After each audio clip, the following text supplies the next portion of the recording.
Welcome back. Today's lecture we have to be discuss a control inverter. आज हम देख रहे हैं कंट्रोल इन्वर्टर, जहाँ पे हम क्या करेंगे, एक्सऑर गेट को यूज़ करके कंट्रोल इन्वर्टर को डिज़ाइन करेंगे। आप लोग ने एक्सऑर गेट का ट्रुथ टेबल और लॉजिक ऑपरेशन और बुलियन एक्सप्रेशंस उसका प्रीवियस लेक्चर में हमने देखा था। एक्सऑर गेट क्या होता है, तो ये एक्सऑर गेट क्या करता है, दो इनपुट को एक्सॉरिंग करता है। ठीक है, एक्सॉरिंग करता है यानी कि एक इनपुट का कॉम्प्लीमेंट प्रोडक्ट होता है, ठीक है, सेकेंड इनपुट के साथ। देन फर्स्ट इनपुट का प्रोडक्ट होता है सेकेंड इनपुट के कॉम्प्लीमेंट के साथ। तो इस एक्सप्रेशन को हम क्या बोलते हैं, ये एक्सॉरिंग इक्वेशन, यानी कि एक्सॉरिंग में हमें बुलियन एक्सप्रेशन कैसे मिलता है, कुछ इस तरह से मिलता है। तो एक्सॉरिंग गेट को यूज़ करके हम क्या कर रहे हैं, कंट्रोल इन्वर्टर को डिज़ाइन कर रहे हैं। तो कंट्रोल इन्वर्टर में एक्सॉर गेट ये क्या है, मेरा मेन पार्ट है।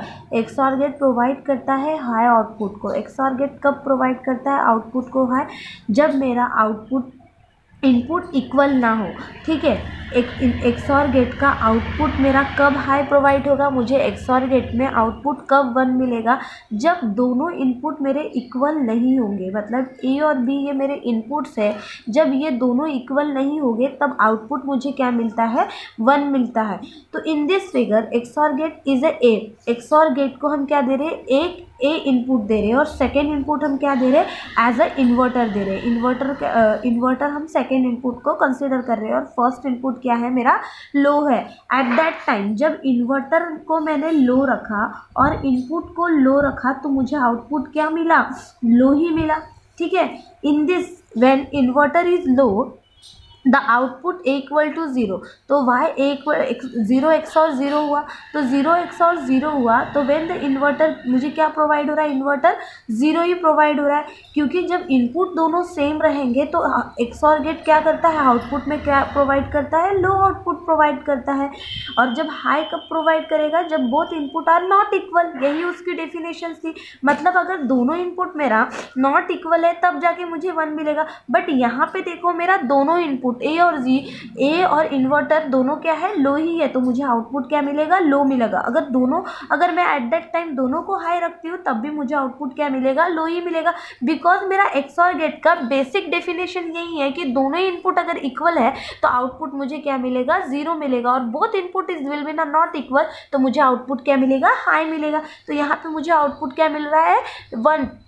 यहाँ पे मुझे क्या मिल रहा है, आउटपुट 0 मिल रहा है। बट यहाँ पे देखिए इन्वर्टर की वैल्यू क्या है, अभी 0 है और एक्सॉर गेट की फर्स्ट इनपुट की वैल्यू क्या लिया हमने, 1 लिया। मतलब यहाँ पे दोनों इनपुट इक्वल है क्या, नहीं, ये विल बी नॉट इक्वल। तो यहाँ पे हमें आउटपुट क्या मिल रहा है, हाई मिल रहा है। फिर हमने क्या किया, इन्वर्टर को कंसीडर किया हाई सेकेंड केस में और ए को मैंने 0 लिया, तो मुझे यहाँ पे भी एक्सॉर गेट का मुझे वैल्यू क्या मिल रहा है, हाई मिल रहा है। बिकॉज इन्वर्टर क्या है, अभी यहाँ पे हाई है, तो यहाँ पे दोनों इनपुट मेरा इक्वल हो रहा है कि नहीं हो रहा है, तो मुझे आउटपुट क्या मिलेगा, 1 मिलेगा।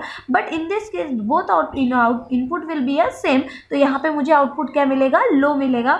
अगर इन्वर्टर मेरा हाई होता है तो मुझे कॉम्प्लीमेंट मिल रहा है, इनपुट का कॉम्प्लीमेंट मिल रहा है मुझे आउटपुट में, और इन्वर्टर लो होता है तो मुझे इनपुट का कॉम्प्लीमेंट मिल रहा है क्या, आउटपुट में नहीं। अगर इन्वर्टर लो है तो y is equal to A provide होगा, अगर इन्वर्टर हाई है तो इनपुट का कॉम्प्लीमेंट होगा आउटपुट में। बट 8 हम क्या कर रहे हैं, यहाँ पे 8 एक्सॉर गेट का यूज़ कर रहे हैं। तो 8 बिट कंट्रोल इन्वर्टर जब हमने डिज़ाइन किया तो वहाँ पे हमने 8 रजिस्टर का यूज़ किया, यानी कि 8 एक्सॉर गेट का मैंने क्या किया, यूज़ किया। अब ये रजिस्टर क्या होता है, it is a group of flip flop होता है क्या, ठीक है। रजिस्टर क्या होता है मेरा, ये एक ग्रुप ऑफ फ्लिप फ्लॉप है जो कि स्टोर कर रहा है मेरा डाटा को वर्ड और ग्रुप ऑफ बिट के फॉर्म में। ठीक है, वो सिंगल डाटा को स्टोर कर रहा है क्या, जैसे कि मेरा y इज इक्वल टू 1 है तो वो 1 को स्टोर कर रहा है कि नहीं, वो नंबर ऑफ ग्रुप को, नंबर ऑफ बिट को, नंबर ऑफ बिट्स के ग्रुप को क्या कर रहा है, स्टोर कर रहा है। इसका मतलब कि वो वर्ड के फॉर्म में डाटा क्या कर रहा है, स्टोर कर रहा है। यहाँ पे हमने 8 बिट रजिस्टर की फिगर देखी है, जहाँ पे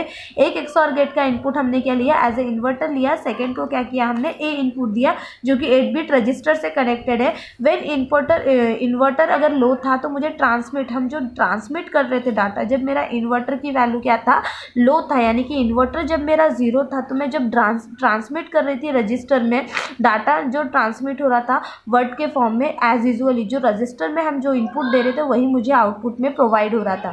ठीक है, आउटपुट में कोई भी चेंजेस नहीं मिल रहे थे। देन इन्वर्टर की जब मेरी वैल्यू हाई थी, यानी कि ये जो इन्वर्टर था ना, इसकी वैल्यू मैंने जब हाई किया तो यहाँ पे जो मुझे आउटपुट जो प्रोवाइड हो रहा था ना y इक्वल टू 0, ये अगर यहाँ पे a0 इज इक्वल टू मैंने 0 ट्रांसमिट किया तो मुझे आउटपुट क्या मिल रहा था, यहाँ पे 1 मिल रहा था।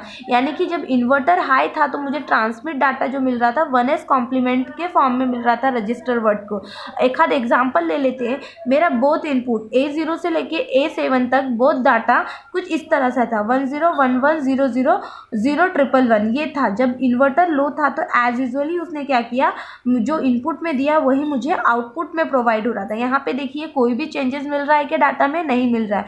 बट जब इन्वर्टर को मैंने हाई किया, मतलब सेकेंड इनपुट जो इन्वर्टर था उसको मैंने जैसे हाई किया तो क्या मिला मुझे, ये जो इनपुट है ना 10110011, इसका 1s फॉर्म मुझे आउटपुट में मिला। ठीक है, the inverter is low, the output is equal to the input word. जो इनपुट में था वही मुझे आउटपुट में प्रोवाइड हुआ। बट जब इन्वर्टर मेरा हाई हुआ तो आउटपुट किसके इक्वल में हुआ, 1s complement of the input word. Input का क्या था मेरा आउटपुट 1s कॉम्प्लीमेंट था। कंट्रोल इन्वर्टर को ही हम जनरली बोलते हैं programmed inverter. Control inverter is also called as programmed inverter. This circuit can be used for solving. अब जनरली कंट्रोल इन्वर्टर का काम क्या है, तो कंट्रोल इन्वर्टर जनरली सॉल्व करता है मेरे अरिथमेटिक और लॉजिकल प्रॉब्लम्स को सर्किट में। ठीक है, control inverter is this circuit can be used to solve the arithmetic and logic problem on a circuit.